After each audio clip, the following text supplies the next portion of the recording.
5월 23일 수요일 오늘의 주요 뉴스입니다. 뉴욕 증시가 급등 하루 만에 혼조세로 돌아섰습니다.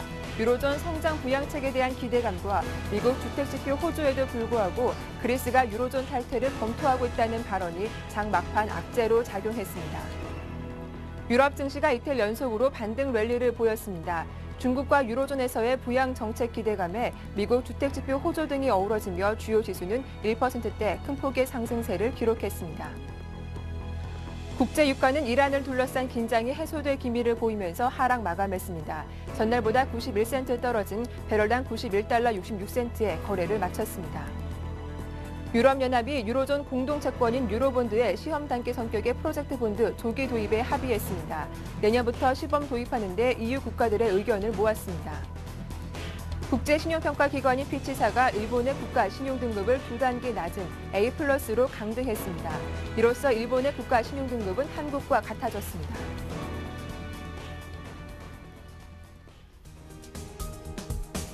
안녕하세요. 굿모닝 대박 예감 박미라입니다. 간밤 글로벌 증시는 엇갈린 모습을 보였습니다. 이후 특별 정상회담에 대한 기대감으로 유럽 주요국 증시는 1% 이상 강하게 올랐는데 이런 상승 흐름을 잘 이어가던 뉴욕 증시는 장 막판 들어서 상승폭을 반납해야 했습니다. 바로 그리스 전 총리가 그리스가 유로존 탈퇴 가능성을 준비하고 있다라는 발언이 다시 또 그리스 우려에 불을 지폈는데요. 잠시 후 이 내용에 대한 이야기 자세하게 전해드리도록 하겠습니다. 간밤 또 다른 이슈가 등장했죠. 국제신용평가사인 피치사가 일본의 신용등급을 강등시켰다라는 소식인데요. 그리스 문제만으로도 머리가 아픈데 일본의 이슈도 반갑지 않은 자료가 되겠습니다. 잠시 후 일본의 신용등급 강등 소식은 세계를 보는 시간에 자세하게 전해드리죠. 저는 자리를 옮겨서 글로벌 핫 이슈로 다시 돌아오겠습니다.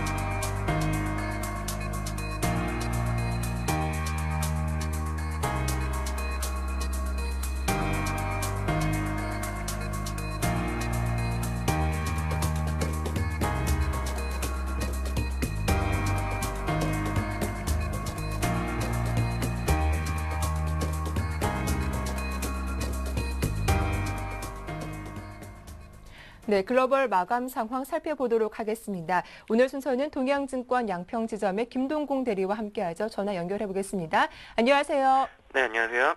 예, 간밤 뉴욕 증시 반등 시도가 아깝게 무너졌습니다. 지표 호재와 유럽 정상회담에 대한 기대감으로 상승 출발했는데 장 막판 1시간 남겨두고 상승폭을 좀 반납했더라고요. 자세한 마감 상황 살펴봐 주시죠. 네, 뉴욕 증시 장중 내내 강세를 유지하고 있다가 장 마감 1시간 남겨놓고 매도세가 몰아치면서 이제 혼조세 마감했습니다. 막판 매도세는 이제 루카스 파파데모스 전 그리스 총리가 유럽 각국과 기관들이 그리스의 유로존 탈퇴 가능성을 고려한 대비책을 마련하고 있다라는 얘기가 나오면서였는데요. 그러면서 그리스의 부채 프로그램에 대한 재협상 범위는 매우 제한적이라고 이제 코멘트를 했다는 사실이 전해지면서 이제 이 같은 매도세가 좀 나왔습니다. 다만 뉴욕 증시 3대 지수가 이제 그리스 이제 파파데모스 이제 전 총리의 발언을 미끄러지다가 막판 반등을 꾀하면서 장중 최저 마감은 좀 피했습니다. 이에 따라 유로화는 달러 대비 낙폭이 커지면서 한 1.27달러 밑으로 좀 떨어지는 모습을 보였습니다. 다우 지수는 이날 1.67포인트, 0.01% 정도 이제 약보합세를 나타내면서 12,502포인트로 마감을 했고, 알코아가 1.28% 하락하면서 다우지수를 압박한 반면 JP모간이 4.61%, 뱅크 오브 아메리카가 2.2% 상승을 하면서 이제 다우지수의 이제 하락을 어느 정도 방어하는 모습을 보이면서 금리 목정이 전체적으로 0.7% 오르는 것이 좀 두드러졌습니다. S&P 500 지수는 0.64포인트 강보합세로 1,316포인트를 나타냈고요. 나스닥 지수는 8.13포인트 떨어진 2,839포인트로 마감을 했습니다.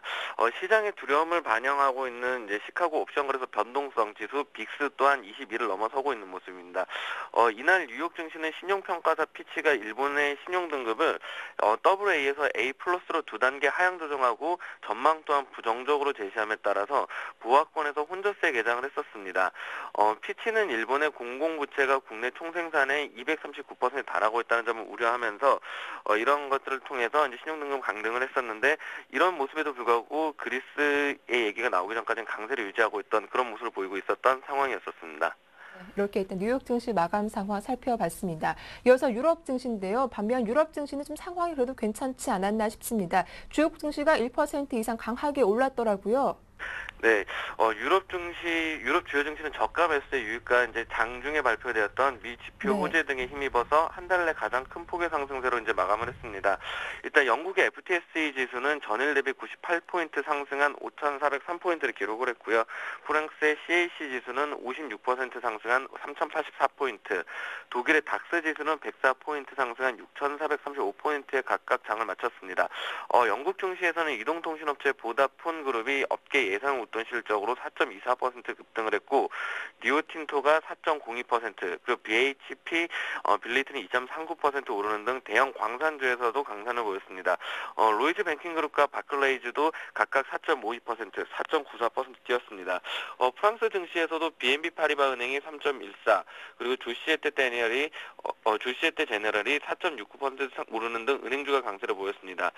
이 밖에도 LVMH 모에네시가 2.75, 그리고 프랑스텔레콤이 3.31% 오르며 눈에 띄는 상승을 기록했습니다. 독일 증시에서는 다임러가 3.15, 그리고 폭스바겐이 2.47 상승하는 등 자동차주가 큰 폭으로 올랐고요. 시가총액 1위 지멘스와 그리고 2위 ASP도 나란히 1.78, 2.14% 상승을 했습니다. 이날 장중 발표된 미국 주택 지표가 미국 증시에도 일단 호재로 작용한 것으로 보입니다. 일단 전미중개인협회에 따르면은 4월 미국의 기존 주택 매매 건수가 전월 대비 3.4% 늘어난 462만 건을 기록했습니다. 이는 블룸버그가 집계한 전문가 예상 중간값 461만 건을 상회하는 결과로 나왔다는 소식이 전해지면 상승을 했는데 이는 그리스 전 총리의 말이 나오기 전에 있었던 상황이므로 일단 여기보다는 미국 증시에 일단 조금 더 관심을 둬야 되는 그런 상황이 아닐까 싶습니다. 네, 이어서 글로벌 증시 호재와 악재로 나뉘어서 정리를 해볼 텐데요. 방금 전에 말씀하신 것처럼 이 파파데모스 그리스 전 총리가 그리스의 유로존 탈퇴 가능성을 준비하고 있다라는 발언이 나오기도 했습니다. 이 발언이 등장한 배경은 무엇인지 좀 자세하게 전해주시죠. 네, 그리스가 파판드레ou 총리가 이제 말하는 것은 네. 그리스는 이제 고통스러운 긴축 정책을 계속하거나 그리고 유로존을 떠나거나 이제 둘 중에 하나를 결국 선택해야 된다는 것이 주요 맥점이었습니다. 또 근데 여기서 중요한 것은 유럽의 각 국가 기관들이 그리스의 유로존 탈퇴 가능성을 고려해서 대비책을 마련하고 있고 그리스 부채에 대한 프로그램의 재협상 범위가 매우 제한적일 가능성이라고 말한 것이 이제 부각되었는데요. 이날 다우존스에 따르면 파파데모스 전 총리는 지난주 총리직을 사임한 후 처음으로 가진 인터뷰에서 그리스가 유로화를 사용하지 못하게 되면 그리스의 재난적 경제적 결과를 초래하게 되고 유로존 나머지 국가에도 엄청난 타격이 유발될 것이라고 경고를 했습니다. 그것 때문에 유럽 국가들과 기관들이 어떠한 궁극적인 상황에도 대비할 수 있는 비상대책을 고려하고 있는 것이라는 이제 코멘트가 나왔는데요. 하지만 비상대책이 무엇인지에 대해서는 이제 구체적으로 말하지는 않았습니다. 파파데모스 총리는 그러한 시나리오가 현실화될 가능성은 좀 낮다고 본다고는 했습니다. 그리고 그 시나리오가 그리스나 다른 국가에 결코 바람직하지 않다고 해도 그리스가 유로존의 탈퇴에 발생하는 잠재적 결과를 억제하기 위한 준비가 이루어지고 있다는 사실을 배제할 수 없다는 코멘트 또한 했습니다. 여기서 이제 좀 중요한 얘기들이 이제 좀 해야 될 것 같은데요. 파파데모스 전 총리는 많은 그리스인들이 심각성을 완전히 이해하지 못하고 있다고 걱정을 하면서 유럽 정치 지도자들은 두 가지로 구성된 명확한 메시지를 보내고 있다. 그리고 그리스는 유로존에 남아있어야 하며 긴축 약속을 존중해야 된다는 코멘트 또한 같이 했습니다. 근데 여기서 이제 부각된 것은 이제 그리스의 유로존 탈퇴 가능성에 대해서만 이제 좀 부각이 된 모습으로 보이고요. 결국 시장에서 받아들인 건 받아들였지만 그리스 전 총리 같은 경우는 좋은 점과 나쁜 점 모두를 말했기 때문에 일단 오늘 우리나라 시장 움직이는 것이 내일 유럽 시장과 내일의 미국 시장에 영향을 좀 많이 미치지 않을까 이제 그렇게 보입니다. 네, 다른 악재가 또 등장했습니다. 국제신용평가사인 피치가 일본의 신용등급을 2단계나 강대시켰는데 이로써 우리나라와 일본의 신용등급은 같아졌습니다. 그 이유가 무엇 때문인지 궁금한데요. 네, 결국 이제 미국 피치가 이제 일본의 네. 이제 국가 신용 등급이 A에서 A 플러스로 두 단계 낮춰주면서 이제 우리나라 그리고 중국과 이제 같은 수준까지 이제 좀 떨어졌는데요.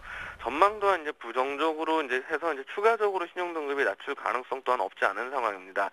이런 신용 등급 강등의 가장 큰 이유는 결국은 일본의 높은 공공부채 비율입니다. 올해 말 일본의 총 정부 부채는 국내 총생산의 239%에 달할 것으로 예상돼 경제 위기를 겪고 있는 그리스와 그리고 이탈리아, 스페인보다도 크게 높은 수준입니다. 장기 침체로 정부 지출이 늘어난 데다 고령화로 경제가 활력을 잃으면서 더욱 부담이 커졌기 때문입니다. 일본 정부가 추진 중인 소비세 인상도 전망이 불투명해 위기의 가능성이 조금 더 높아지고 있습니다. 하지만 일본 언론들은 예상보다 큰 충격은 아니다라는 반응을 보이고 있는데요. 재정 문제에 따른 신용등급 강등이 연초부터 예견되어 왔기 때문입니다. 일본 언론들은 국가 신용등급 하락 소식은 언급하지 않은 채 다만 피치사가 장기 엔화 채권 등급을 AA-A 플러스로 낮췄다고 일단 전하고 있습니다. 그리고 이제 후르카와 이제 경제재정장관은 개별적인 신용평가사의 행위에 대해 언급하지 않겠다면서 소비세율 인상 범위에 이제 조속한 이제 국회 처리가 이제 좀 필요하다라고 이제 코멘트를 했는데요. 전일 미국 시장의 그러니까 출발 상황을 봤을 때 일본의 이런 신용등급 강등 때문에 이제 좀 혼조세로 나왔던 얘기들이 나오고 있는데 거기서 크게 하락으로 나오진 않았습니다. 일본의 신용등급 강등 이미 좀 예견되어 있었던 것만큼 이제 크게 이런 일이 있구나 정도의 생각으로만 넘어가셔도 충분하지 않을까 그렇게 생각됩니다. 네. 다음은 EU 정상회담을 앞두고 프랑스가 주장하고 있는 유로존의 공동채권인 유로본드 발행에 대한 지지가 잇따르고 있습니다. 하지만 여전히 독일은 부정적인 입장을 견지하고 있는데 이와 관련된 내용도 좀 살펴볼까요? 네, 유럽연합이 네. 유로존 공동채권인 유로본드의 시험 단계 성격을 가진 프로젝트 본드 조기 도입에 조금 합의를 하고 있는 모습입니다. 이는 EU 국가들이 함께 보증해 발행하는 일종의 공동 발행 채권으로 이를 통해 조달된 자금은 도로와 철도 그리고 에너지 분야 등 사회 인프라 구축을 위한 투자에 이제 활용이 됩니다. 침체된 유럽 경제 성장을 부양하는 데는 효과가 있을 것으로 조금 기대가 되는 그런 상황인데요. 22일 블룸버그에 따르면 유럽의회 대표단과 그리고 EU 27개 회원국 정부 대표들은 이날 프랑스 스트라스부르에서 회동을 갖고 당초 오는 2015년에 이제 도입할 예정이었던 프로젝트 본드를 앞당겨서 이제 내년부터 시험 도입하기로 이제 의견을 모았습니다.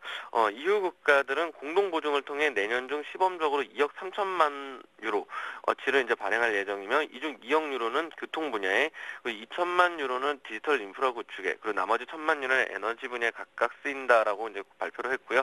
또 2015년부터 본격 발행을 이제 시작해오는 2020년까지 46억 유로 어치를 이제 인프라 프로젝트에 직접 투자하고 400억 유로에 이르는 인프라 스트럭처 펀드에도 이제 기여하게 됩니다.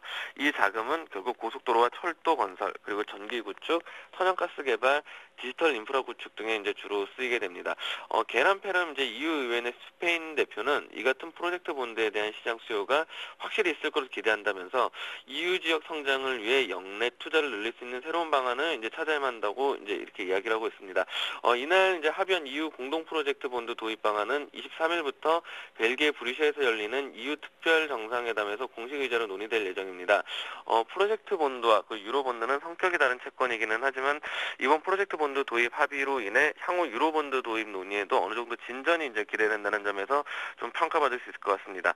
파이낸셜 타임스도 이제 유로 공통 인프라 구축을 위한 공동 국채 발행 작업은 유로 본드 발행을 위한 수순이자 전 단계가 될 것이라고 이제 해석을 하고 있습니다.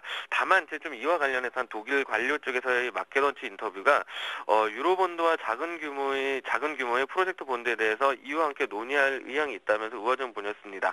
다만 이제 유로 본드에 대해서는 여전히 반대하고 있고 프로젝트 본드가 유로 본드로 가는 전 단계가 되지는 않을 것이라 선을 그었다라는 것이 조금의 변수로 작용하지 않을까 그렇게 좀 보입니다. 예, 이 OECD까지 유로본드 발행에 찬성함으로써 과연 독일이 어떤 입장을 보일지 오늘 밤 열리는 EU 특별 정상회담에 대한 내용도 잘 지켜보셔야 할 것 같습니다. 자, 미국의 4월 중 기준 주택 판매가 전월 대비 3.4% 증가해서 3개월 만에 처음으로 회복세를 보여줬다라고 하는데 이와 관련된 경기 지표 내용도 살펴봐 주시죠. 네, 미국 기존 주택 판매가 이제 3개월 만에 상승을 했습니다. 네. 이게 주택 매입 수요가 전반적으로 상승한 데 따른 것으로 보이고 미국 부동산 시장의 안정을 좀 엿볼 수 있는 하나의 단면이 아닌가 좀 판단이 됩니다. 전미 부동산협회에 따르면 4월 기존 주택 판매의 전월에 비해 3.4% 증가한 462만 건으로 집계됐습니다. 이는 전문가 예상치였던 460만 건을 이제 소폭 웃도는 것입니다. 이와 함께 매매 가격이 6년 내 최대 폭으로 상승해 시장 회복에 대한 기대감을 높이고 있고 고용이 점진적으로 개선되는 데다 주택 가격이 낮은 수준을 유지하고 있어 유지하고 있고 여기에 모기지 금리가 사상 최저 수준을 맴돌면서 거래를 활성화시킨 것이다라고 좀 분석이 됩니다. 이제 고용 전망에 대한 기대 심리가 한층 강화되면서 모기지 신청도 늘어나는 추이고 이는 이제 미국 경제 전반에 긍정적인 신호로 보여집니다. 특히 지난달 이제 기존 주택의 매매 가격 중간값이 17만 7,400만 달러로 전년 동기 대비 10% 정도 뛰고 있습니다. 이는 이제 2006년 1월 이후 가장 큰 폭의 상승률이고요. 그 싱글 패밀리 주택 판매가 3% 증가하고 다가구 판매가 6% 정도 늘어나고 있습니다. 프레디 맥에 따르면 지난 17일 기준 한 주간 이제 30년 고정 모기지 금리는 3.79에서 사상 최저치를 나타내고 있고, 이는 1971년에 이제 해당하는 이제 그런 수치입니다. 기존 주택 판매들이 이제 전월 대비 확실히 좋아지고 있고, 시장 재반 여건 또한 좋아지고 있어서 미국의 경제 위기는 사실상 주택에서 문제가 발생됐던 만큼 앞으로 이런 재반 여건이 좋아진다 그러면은 미국 경제에서는 그렇게 좀 걱정할 필요는 없어지는 그런 흐름으로 가지 않나 그렇게 좀 보입니다. 네, 한편 OECD가 세계 경제 성장률을 3.4%로 작년 11월 제시했던 전망치를 유지하기도 했는데요. 한편 유로 지역의 성장률은 기존 0.2%에서 마이너스로 낮춰 잡았다고 하죠. 네, 결국 OECD도 세계 경제 성장률은 이제 3.4%에서 작년 11월에 3.3%로 작년 11월에 제시했던 전망치를 유지하면서도 유로존 성장률은 기존 0.에서 0.1% 마이너스 0.1%로 낮춰서 이제 시장의 이제 투자 심리를 악화시키고 있습니다. 간단할 것 같습니다.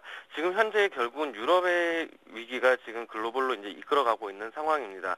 이런 상황들이 결국 유로존 성장률 마이너스 0.1%로 잡았고 세계 경제 성장률은 지금 유럽에 대한 영향으로 여전히 이제 3.4% 수준으로밖에 나올 수는 없는 상황입니다.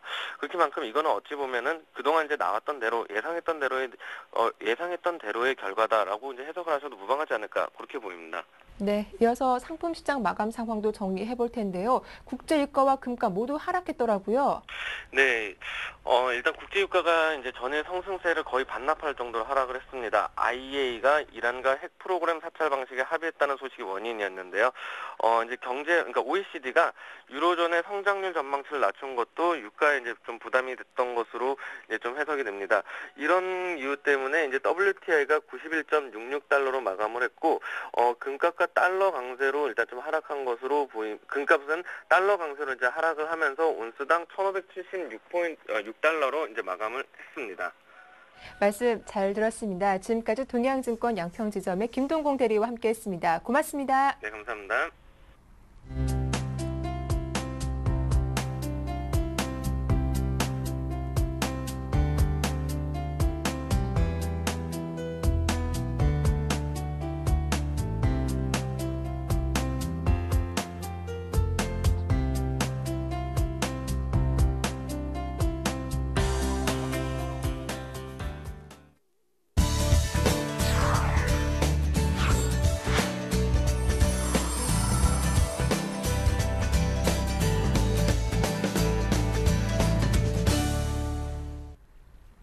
네, 세계를 보는 눈 인백스 투자전문의 이현민 본부장과 함께하겠습니다. 안녕하세요. 네, 안녕하십니까. 네, 본부장님, 제가 앞서 오프닝에서도 잠깐 힌트를 드렸는데 네. 오늘 피치가 일본의 국가 신용 등급을 강등했다라는 소식 살펴봐 주신다고요. 그렇습니다. 일본이 이제 이 내용이 네. 추가적으로 나올 수 있는 부분이 현재 나온 내용이지만 그 파장은 만만치 않은 것으로 보입니다. 피치사가 2단계나 일본의 신용 등급을 하향을 했는데요. 역시 세원 확보 이런 부분에 현재 미온적인 흐름 이런 부분을 현재 비판을 하고 있습니다. 내용에 대해서 다각도로 한번 조명해 보도록 하겠습니다. 네, 이번에 일본의 신용등급 강등으로 우리나라와 신용등급은 같아졌는데 이렇게 일본의 신용등급이 강등당한 것이 이번이 세 번째라고 하죠? 그렇습니다. 네. 뭐 오래간만에 나오긴 했지만 네. 그 이전부터 신용 등급을 강등할 수 있다라는 경고성 멘트들은 계속 현재 신용평가사에서 나오고 있는 상태인데요. 피치가 일본의 신용 등급을 AA에서 현재 A 플러스로 2단계나 내렸습니다. 이렇게 보면 피치사가 지난 1998년도와 2001년 일본의 신용 등급을 조정한 이후 오래간만에 나오긴 했지만 현재 일본의 사정이 녹록치 않다는 점을 보면 걱정거리가 현재 남아있다라고 볼 수가 있겠고요. 장기 엔화 채권 AA-에서 현재 A 플러스로 동일하게 조정이 됐습니다. 피치사는 그 신용등급의 강하를 발표하면서 올해 말에 일본의 정부 부채가 GDP의 240% 가까이 올라올 것으로 현재 예측을 하고 있는데요. 이는 1,000조엔에 가까운 규모라는 측면에서 일본이 이 문제를 비켜갈 수는 현재 없는 것으로 볼 수가 있겠습니다. 네, 아무래도 이 소식에 노다 정부 입장이 좀 난감해졌을 것 같은데 일본 정부의 입장은 어떻습니까? 첫 반응은 별 얘기가 없습니다. 네. 예, 버겁다는 얘기죠. 외서 뭐 현재 외면을 하고 있지만 그렇지만 이 문제가 뭐 쉽게 그 단기간에 문제가 해결될 수 있는 문제가 아니기 때문에 그런 부분은 현재 걱정이라고 볼 수가 있겠고요. 노다 요시히코 일본 총리는 특별한 말이 없었고 앞서 김동공 대리도 얘기를 했지만 후루카와 경제 재정상도 특별히 코멘트를 달지 않겠다라는 코멘트 없는 내용을 현재 흘리고 있습니다. 현재 일본은 세원 확보를 위해서 일본의 소비세율을 단계적으로 인상하겠다라는 내용을 작년 12월 말에 이 내용을 발표를 했었는데요. 현재까지 정치권의 진전이 없는 상태입니다. 이런 부분에 피치사가 2단계나 현재 신용등급을 강등했다라고 볼 수가 있겠는데요. 2014년까지 현재 소비세율을 5%에서 8%로 올리고 2015년부터는 8%로 올린 소비세율을 10%까지 단계적으로 인상하겠다라고 얘기하고 있지만 현재 의회 비준은 강감무소식인 상태입니다. 네. 그렇지만 피치사가 현재 지적하고 있는 것은 이런 플랜, 이런 계획에 의거해서 소비세율을 인상하더라도 2020년 가도 균형 재정 달성은 어렵다라는 게 피치의 분석입니다. 네, 이런 일본 정부 부채 증가가 신용등급 강등의 배경이 되기도 했는데 이 소비세율 인상안이 이렇게 미뤄지는 이유가 따로 있습니까? 정치권의 모랄 해저드라고도 뭐 코멘트를 해드릴 수가 있겠습니다. 정치권이 리더십이 부재한 부분, 또 노다 정부의 현재 지지율이 30%를 못 가져가고 있기 때문에 이 소비세율 인상안 이런 부분에 특히 이제 고소득층이나 부유층의 반대가 거세고 정치권에서도 일부 부담스러운 내용이 있으니까 노다 총리가 이런 부분을 적극적으로 현재 드라이브하지 못하는 흐름이라고 할 수가 있겠습니다. 특히 이 소비세율을 인상을 꺼냈다가 자칫 정치 생명에 큰 타격을 입을 수 있다는 리스크도 노다 정부가 현재 해결해야 될 걱정거리라고 볼 수가 있겠는데요. 오히려 이런 피치사의 신용등급 2단계 강화 이런 부분을 적극적으로 국민의 중지를 모으는 쪽으로 이런 핀치 상태에서 벗어나려는 그런 그 노다 정부의 적극적인 전략 변화 이런 부분도 생각해 볼 수 있는 부분이라고 하겠습니다. 그렇지만 일본의 국채를 90% 이상 현재 일본 은행과 민간 금융기관이 현재 갖고 있기 때문에 자본 조달 코스트의 추가적인 상승 부분은 현재 좀 미미하다고 볼 수가 있겠습니다. 네, 이번 피치사의 등급 조정이 미칠 파장이 궁금한데요. 아무래도 무디스와 스탠다드앤푸어스도 가만히 있지는 않을 것 같아요. 그렇죠. 네. 이제 피치사가 얘기를 했고 올해 1월에 S&P나 무디스도 추가적으로 등급 조정에 나설 수 있다라고 부정적으로 이미 전망을 했기 때문에 늦어도 하반기에는 이 흐름이 나올 것으로 보이고요. 그렇다면 일본의 신용등급은 추가적으로 좀 더 내려갈 수 있는 개연성이 있고요. 일본의 신용등급에 대한 국제 신용평가사의 등급 조정이 끝나게 될 경우에는 그 다음 타자는 미국이 될 공산이 크다는 점도 리스크 요인이라고 하겠습니다. 미국도 내년부터 10년간 단계적으로 재정 적자를 줄여야 되는데요. 여기에 대한 정치권의 현재 약간의 마찰 이런 부분도 잠재적 리스크 요인이라고 볼 수가 있겠고요.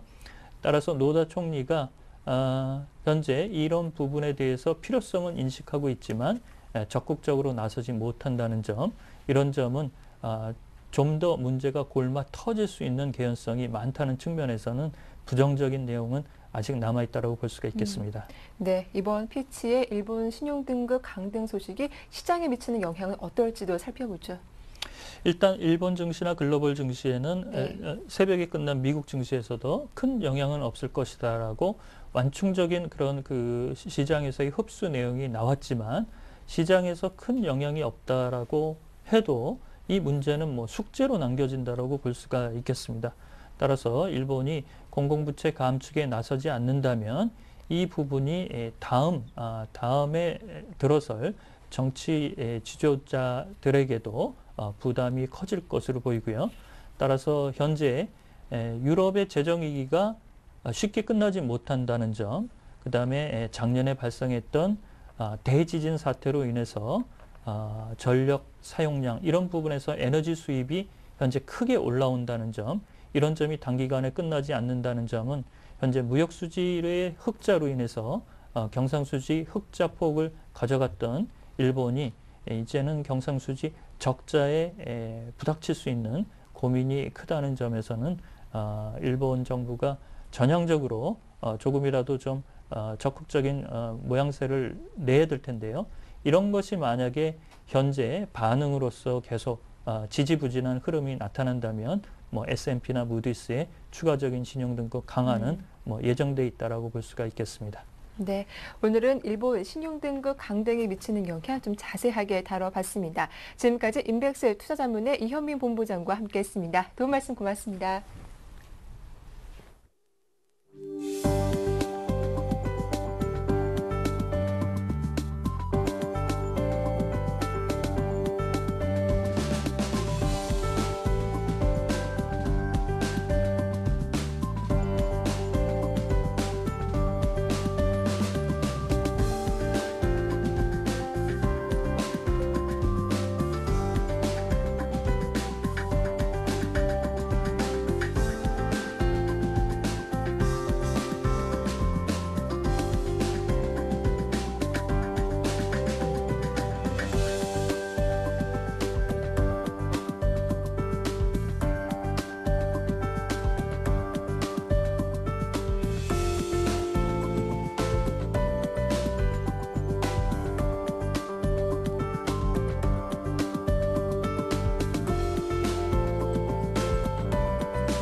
네, 이슈엔 진단 오늘 순서는 샘플러스 최병권 전문위원과 함께하겠습니다. 안녕하세요. 네, 안녕하세요. 예, 어제 코스피 지수가 1% 이상 상승하면서 모처럼 이틀 연속 상승 흐름을 이어갔습니다. 하지만 외국인의 수급은 여전히 불안했는데요. 장중에도 수차례 순매도와 순매수를 오갔었죠. 어제장 정리 부탁드릴게요. 네, 일단 어제 반등 자체는 외국인들이 주체가 안 됐다는 네. 점에서는 조금 아쉬운 점이 남는다라고 할 수 있겠습니다. 어제 시장이 그 아침에 강세로 상당히 강하게 출발을 했다가 장중에 외국인들의 매도나 수급 주체의 뒷받침이 안 돼주면서 주가가 상승폭을 축소시켰어요. 그러다가 이제 막판에 가서 기관이나 투신권의 매수가 유입되면서 반전 시도가 나와서 결국 플러스로 마감을 했는데요. 어쨌든 간에 외국인들의 매수가 안 들어왔기 때문에 좀 확실한 그 상승세를 보여줬다기보다는 좀 반쪽짜리 상승이 좀 되지 않나 이런 생각을 하긴 합니다.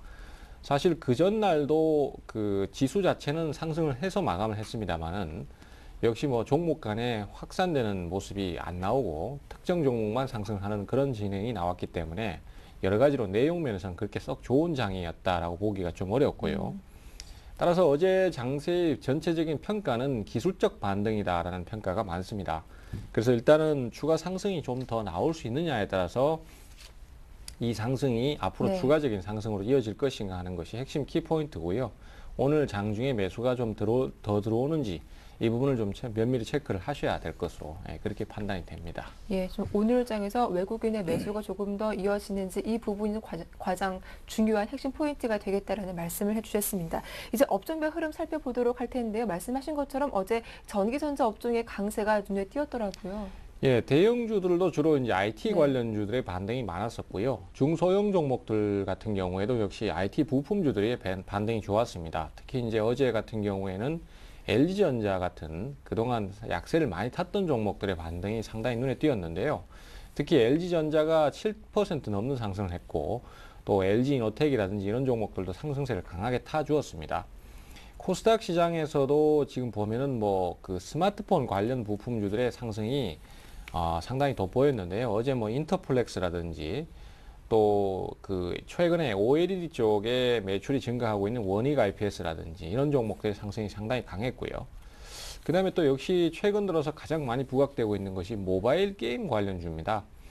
역시 뭐 스마트폰 관련 애플리케이션 쪽으로 많이 포커스를 맞춰지고 있는 상황인데요.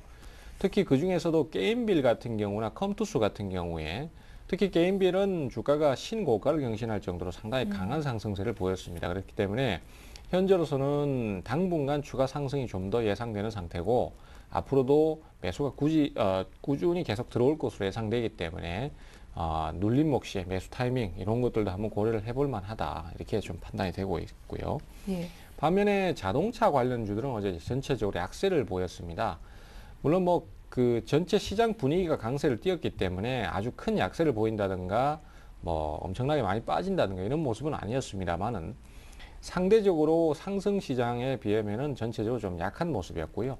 특히 이제 부품주들 같은 경우에는 어떤 종목들은 조정을 좀 받는 종목들도 있었습니다. 그래서 전반적으로 그 외국인 선호가 높은 종목들에 대한 상승은 약했고 반면에 기관들 매수가 많이 들어왔던 종목들 또 선호도가 높은 종목들이 어제 주로 치고 넘어가는 뭐 이런 형태의 시장이었다 이렇게 보시면 될 것 같습니다. 예, 최근 들어서 이렇게 조정 이후 과연 또 주도주가 어떤 업종이 될까 좀 관심이 많이 쏠리기도 했는데 역시나 대형 IT주가 위주로 또 상승세를 이끌어가는 것 같죠? 그렇습니다. 일단 네. 당분간은 그 기관들의 매수도 그쪽으로 많이 매기가 네. 몰리기 때문에 IT 관련주들에 대한 매기가 좀 더 들어오지 않겠나 이렇게 예상을 하고 있습니다. 현재로서는 미국 시장이나 유럽발 증시 그 유럽 시장의 리스크가 어떻게 완화가 될 것인가 이것이 제일 핵심적인 요소고요. 네. 결론적으로 이제 거기에 따라서 우리 시장의 방향성이 좀 결정 날 것으로 예상이 됩니다. 하지만은 그 유럽발 리스크나 이런 부분들이 단기에 끝날 수 있는 부분이 아니기 때문에 결론적으로는 앞으로 시간이 좀 많이 필요할 것이다라는 시각이 많은 편이고요. 지금 현재 상황에서는 어쨌든 간에 이러한 부분들이 크기 때문에 우리 투자자들께서 지금 현재 대응 전략을 짜실 때는 낙폭 과대 포인트를 잡아서 짧게 치고받는 형태의 단기 대응이 필요하지 않겠나 이렇게 생각을 하고 있습니다. 특히 이제 지금 대형주로 갈 것인가 중소형 종목으로 갈 것인가에 대한 고민도 상당히 많으신 걸로 알고 있는데요. 네. 아예 장기적으로 나는 보유를 좀 하겠다라고 마음을 먹으신다면은 지금은 뭐 대형주 같으면은 그냥 내실 쪽을 믿고 그대로 가져가시는 방법이 있겠습니다만은 단기 대응을 고민하시는 경우라면은 좀 더 반등이 좀 나왔을 때는 그 중소형 종목으로 교체를 좀 하시는 편이 나을 수도 있습니다. 왜냐하면은 지금 요번에 시장의 하락의 가장 큰 특징이 뭐냐면은 주가가 한 번에 왕창 빠지는 형태가 아니라 조금씩 계속 끌고 내려가는 형태거든요. 네. 그러다 보니까 반등 자체도 아주 더디게 나올 가능성이 상당히 높습니다. 과거에 작년 8월이나 9월 달에 시장이 폭락을 했을 때는 그 폭락만 피했으면 상대적으로 수익을 올릴 수 있는 기회도 상당히 많았습니다. 왜 그러냐면은 단기간에 폭락을 굉장히 빨리 했기 때문에 그 반발성 반등인 리바운드 형태의 반등도 굉장히 강했다는 것이죠. 근데 지금은 계속 조금씩 떨어지는 형태의 진행을 갖고 있기 때문에 역시 반등도 상당히 더디게 나올 가능성이 높기 때문에 차라리 그런 상황에서 봤을 때 단기적인 대응이라면은 중소형 종목들이 차라리 빨리 반등을 해줄 수 있고 또 어쩌면은 테마 종목군들이 또 더 빠른 반등을 해주는 것도 사실이거든요. 그래서 이런 부분도 같이 고민을 좀 하셔야 될 것으로 생각이 됩니다. 네, 장기적인 입장에서는 뭐 우량 대형주가 유망하겠지만 좀 단기적인 입장에서 본다면 중소형주로 교체 매매하는 것도 좀 바람직하겠다라는 의견을 주셨는데요. 그렇다면 오늘장 대응 전략 어떻게 가져가봐야 할지 궁금하기도 합니다. 간밤 뉴욕 증시도 혼조세로 끝이 났어요. 예, 일단 어제 지수의 상승이 강했기 때문에 오늘 장 자체는 조금 더 추가적인 상승이 있을 것으로 예상을 하고 있습니다. 네. 사실 상황이 그렇게까지 나쁘게 돌아가지는 않을 것 같은데요. 하지만 어제 상승이 아무래도 있었고 또 거래소 같은 경우에는 그저께도 상승을 했기 때문에 오늘 추가 상승이 많지는 않을 거로 생각을 하고 있어요. 그리고 또 차트의 기술적인 분석을 나중에 보시면 아시겠지만은 V자 형태의 흐름을 보이고 있는데 이것이 사실은 계속적인 상승을 의미하는 것은 아닙니다. 따라서 지금까지 하락했던 강도가 가파르기 때문에 바닥을 여러 번 다지는 형태의 진행이 나올 가능성이 상당히 높지 않은가 이렇게 판단을 하고 있고요. 또 과거의 주가 급락 시에도 역시 그런 모습들을 많이 보여왔습니다. 그래서 일정 부분의 반등이 좀 나온 다음에 거기서 저항을 받고 다시 좀 조정을 받았다가 이전 저점 근처에서 재차 바닥을 한번 다지고 그렇게 해서 서서히 추세가 바뀌는 형태로 예상을 하고 있어요. 그래서 네. 일단은 오늘 추가 반전을 좀 더 한다라면은 우선은 위쪽에서 비중을 좀 줄이는 것입니다. 비중을 좀 줄이고 대신에 다시 또 조정을 받았고 전 저점 근처까지 내려오거나 조정을 추가로 받을 때는 그 물량을 다시 채워 넣는 식으로 이런 식의 그 치고받는 대응을 하면서 상승 흐름을 맞이하는 게 낫겠다 이렇게 생각을 하고 있습니다. 또한 지금 차트의 형태 자체가 과거의 리만 사태 때만큼은 아니지만은 좀 비슷한 유사한 형태로 진행을 하고 있는 것이 사실입니다. 사실 우리가 원하는 상황은 아니죠. 하지만은 현재 상황이 그렇게 돌아가는 것을 봤을 때는 우리 투자자들께서 시장에 대한 막연한 환상 같은 부분만 갖고 가실 게 아니라 좀 상황이 안 좋을 때는 그 상황이나 위험에 적극적으로 대처하려는 자세도 꼭 필요한 상황이라고 볼 수 있겠습니다. 그래서 여건이 안 좋을 때는 좀 물러서는 것도 하나의 투자의 방책이다 이렇게 생각을 좀 하고 있습니다. 예, 추가 반등 시에는 오늘 좀 비중을 줄여보는 게 좋겠다라는 말씀을 해주셨는데요. 단기적으로 접근하시는 분들께 오늘 좀 조정이 나온다면은 어떤 업종, 중소형 중에서도 어떤 테마 쪽으로 접근해 보는 게 좋을까요? 역시 네. 최근 들어서 주가의 반등이 가장 좋게 나오는 게 역시 정치 테마거든요. 네. 그래서 지금 정치 테마 같은 경우에 사실은 뭐 특별한 이슈가 있지는 않습니다. 하지만은 그 정치인 관련 그 정치인별로 움직이는 종목이 있는데 이런 종목들이 지금 순환을 하고 있는 상태입니다. 최근에 뭐 반등 자체는 가장 먼저 나온 게 이제 안철수 관련주였고 그리고 어제 같은 경우에는 문재인 관련주가 또 상당히 빠른 반등을 보였습니다. 그렇기 때문에 뭐 박근혜 관련주다 또 다시 안철수 관련주다 이런 식으로 움직임이 나올 수 있기 때문에 이쪽에 대한 관심을 좀 가져보시는 게 좋을 것 같고요. 하지만 어떠한 경우에도 추격 매수는 하시는 것이 안 좋습니다. 차라리 길목지키기 형태의 대응을 해보고 저점을 깨면은 과감하게 손절매를 한다든지 이런 대응이 좋고요. 그 다음에 앞서 말씀드렸던 게임 업종들, 이런 업종들이 지금 상당히 상승이 좋습니다. 그렇기 때문에 게임 관련주들 쪽에서의 관심도 많이 가져보시는 게 좋을 것 같습니다. 그래서 게임 관련주 쪽도 포커스를 한번 맞춰보시고요.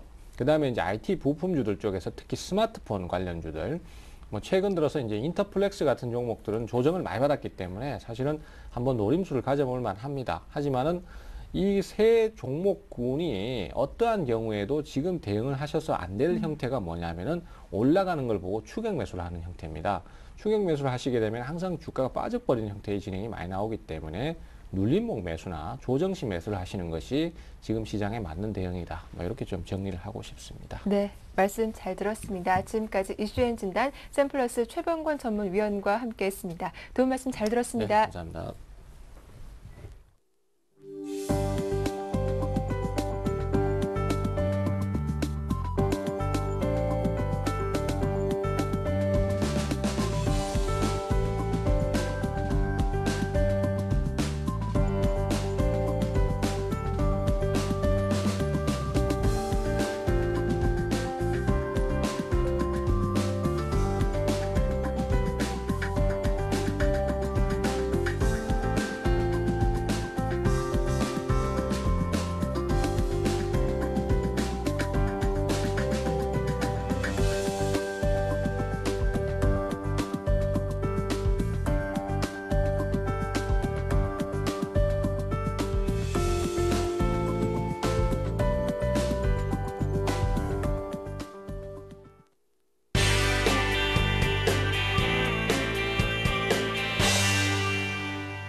오늘의 주요 뉴스입니다. 통합진보당에 대한 압수수색에 나선 검찰이 당원 명부가 들어있는 것으로 알려진 컴퓨터 서버를 확보했습니다. 이 과정에서 검찰, 경찰과 당원들이 충돌하며 격렬한 마찰을 빚었습니다. 경제협력개발기구가 우리나라의 올해 경제 성장률 전망치를 3.3%, 내년 전망치를 4%로 각각 내놨습니다. 지난달 발표한 전망치보다 0.2%포인트 낮아진 수치입니다. 이명박 대통령은 공정거래위원회가 중심이 돼 일부 수입품 독과점에 대해 조사해야 한다고 말했습니다. 독과점으로 인해 FTA를 통한 효과가 반감되지 않도록 조치해달라고 거듭 강조했습니다. 삼성전자와 애플의 최고 경영진이 글로벌 특허 소송전을 시작한 지 13개월 만에 첫 공식 협상에 돌입했지만 타협점을 찾지 못하고 있는 것으로 전해졌습니다. 이슈앤 이슈 오늘 순서는 서울경제신문 증권부의 김종선 기자와 함께하겠습니다. 안녕하세요. 안녕하세요. 네, 검찰이 통합진보당 서버 관리업체를 압수수색해서 당원 명부가 들어있는 서버를 확보했습니다. 본격적으로 수사가 진행될 것으로 보이는데 자세한 내용 전해주시죠. 네, 검찰은 어제 통합진보당 서버 관리업체를 압수수색해서 당원 명부를 관리하는 컴퓨터 서버 3개를 확보했는데요. 압수수색에서 확보한 서버를 분석하는 과정에서 당원 명부가 드러나면 이를 바탕으로 비례대표 부정경선 의혹에 직간접적으로 연루된 인사와 위법 사례를 엄밀히 수사할 방침입니다. 임정혁 대검찰청 공안부장은 이날 서초동 대검청사에서 압수수색 과정에서 자행된 폭력 행위, 공권력 유린 행위와 관련해 체증 자료를 철저히 분석해 가담자 전원을 끝까지 색출, 엄단하겠다고 말했는데요. 검찰은 진보당의 의혹을 철저하게 수사하겠다는 입장입니다.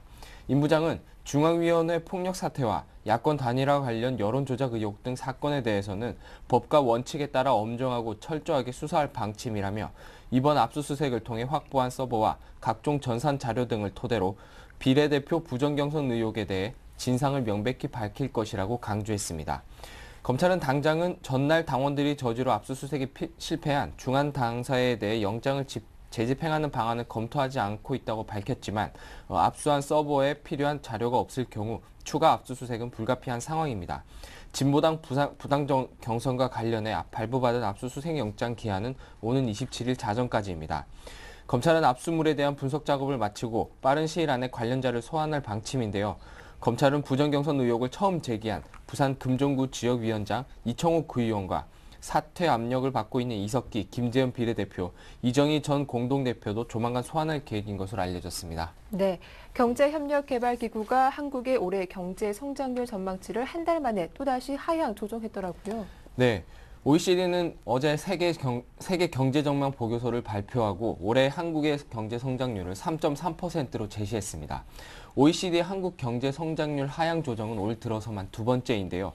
지난달 OECD는 한국 경제 보고서를 통해 올해 한국의 경제 성장률 전망치를 지난해 말 예상치인 3.8%에서 3.5%로 0.3%포인트 끌어내린 바 있습니다. OECD는 이번 보고서에서 주요 국가들의 성장률 전망치도 잇따라 하향 조정했는데요. 유럽연합 성장률은 지난해 11월 0.2%에서 이번에 마이너스 0.1%로 전망을 바꿨고 그리스, 스페인, 이탈리아 등에서도 경기 둔화가 커질 것으로 예측했습니다. 중국과 인도의 성장률도 각각 8.5%에서 8.2%로 7.5%에서 7.1%로 낮춰 잡았습니다. 다만 미국의 성장률은 기존 2.0%에서 2.4%로 상향 조정하면서 세계 전체 성장률 전망치는 지난해와 동일하게 3.4%를 유지했습니다. OECD는 유럽 위기가 재부각되면서 세계 경기 기복이 심해질 것으로 예측했습니다.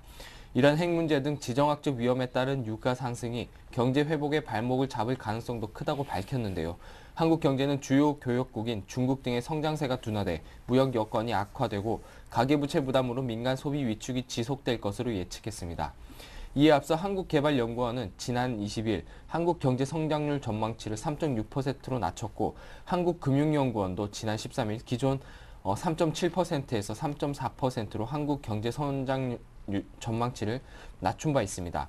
이에 따라 정부가 다음 달 발표할 2012 하반기 경제 운영 방향에서 성장률 전망치를 추가 하향 조정하고 적극적인 경기 대응책을 내놓을 것이라는 전망이 힘을 얻고 있습니다. 네, 다음 이슈입니다. 이명박 대통령이 일부 수입 업체들의 독과점에 대해서 공정거래위원회가 즉각적으로 조사하라고 지시했다고 하죠. 네, 이 대통령은 어제 청와대에서 열린 국무회의에서 한미, 한EU 자유무역 협정을 통해 수출과 수입이 늘어나는 것 같은데 실생활과 관련된 몇 개 품목은 가격이나 효과를 누릴 수 없는 일도 발생하고 있다고 지적했는데요. 이 대통령은 이어 일부 업체들이 독과점으로 인해 물가와 FTA를 통한 효과가 반감되지 않도록 관련 부처가 바로 조치해달라고 강조했습니다. 이 대통령은 이어서 정권 마지막 회의지만 정부가 살아있어서 적극적으로 움직이고 있구나 하도록 국민이 느낄 수 있도록 국무위원을 중심으로 모든 분야에서 실천의 속도를 높이고 집행도 바로바로 될 수 있도록 해달라고 당부했습니다. 네, 삼성전자와 애플의 최고 경영진이 글로벌 특허 소송전이 진행된 지 13개월 만에 첫 공식 협상에 돌입했는데요. 타협점은 아직 찾지 못한 것 같네요.